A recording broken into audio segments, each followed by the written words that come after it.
And so tell the audience how the Nanny came about. Well, within those 5 years, I did a short-lived series for CBS called Princesses with Twiggy and Julie Haggerty. That only lasted, I think we did 8 or 9 or 10 episodes, and only 7 aired, and they pulled it.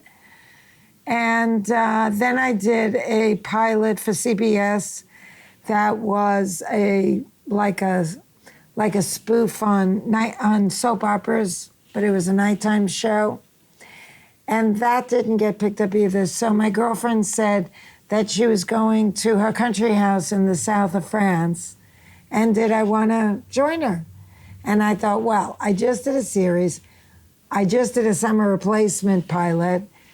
Pilot season is over. I'm not going to work again for a couple of months. So I'm going to cash in my frequent flyer miles on TWA and join her. And wouldn't you know, on the plane ride to France was the president of CBS.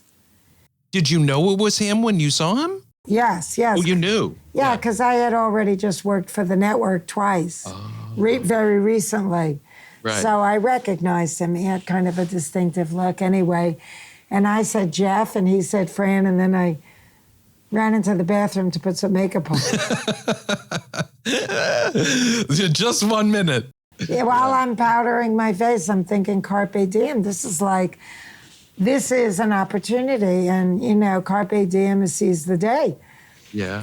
And, he was a captive audience because where was he going to go? Coach? Right, right. I knew that this was a great shot at convincing him that I should be given my own show and I should, write and produce it. And 9.5 hours later, I kid you not. 9.5, wow. Yeah, we flew all the way to Europe. And he said, okay, look, when you get back, call my office and I'll set you up a pitch meeting with comedy development. And I, was so over the moon. I said, thank you, you're not going to regret this. I didn't even have the idea. Oh, nothing. Peter and I were writing something, but that was not the Nanny. And when I ended up leaving my friend in the south of France and joining Twiggy in London, I was touring London with her little 12-year-old daughter. And the kid all of a sudden said, oh, Fran, my new shoes are hurting me. And I'm thinking, what's she telling me for? Fix it yourself. Yeah. I thought, I hope she doesn't want me to take her home because I'm not ready yet. I said to her, oh, honey, just step on the backs of them. And she asked innocently, won't that break them? And I said, break them in.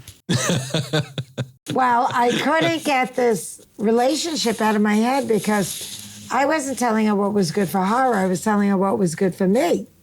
Right. And so in the middle of the night, London time, it was like 8 hours earlier in LA. I called Peter and I said, I think I thought of an idea for the series that we should pitch Jeff. What do you think about a spin on The Sound of Music, only instead of Julie Andrews, I come to the door? And he only thought for a second, and he has a very good sense for these things. And he said, that's it. As soon as you get home, we'll develop it, and that's what we'll pitch to CBS. And that's what we did. We walked into development, and I gave them that one-liner, and he walked into Jeff's office and said, Fran Drescher as the Nanny from hell. Unbeknownst to us, they were looking for 8 o'clock family shows. And that was the beginning. He said sold right away and green-lighted the project. Wow. Did you only come in with one idea? Yes, that was it. We knew Just that. That was it. And we didn't even know they were looking for family shows. We just knew that fish out of water and it was so easy to pitch because it's kind of The Sound of Music, only instead of Julie Andrews, it's me. It really kind of says it all. Right. And the That's handsome amazing. widower father, I mean, they brought it right on the spot. That's amazing. Kind of like what your manager said. It's a fast yes or a fast no. pass. Exactly. Wow.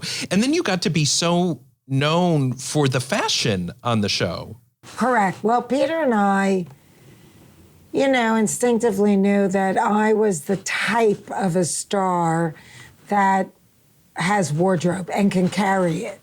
And I always believed that television is a visual media. And it's a small screen and it has to, make a big statement. So we definitely wanted the Nanny to put on a fashion show in every episode.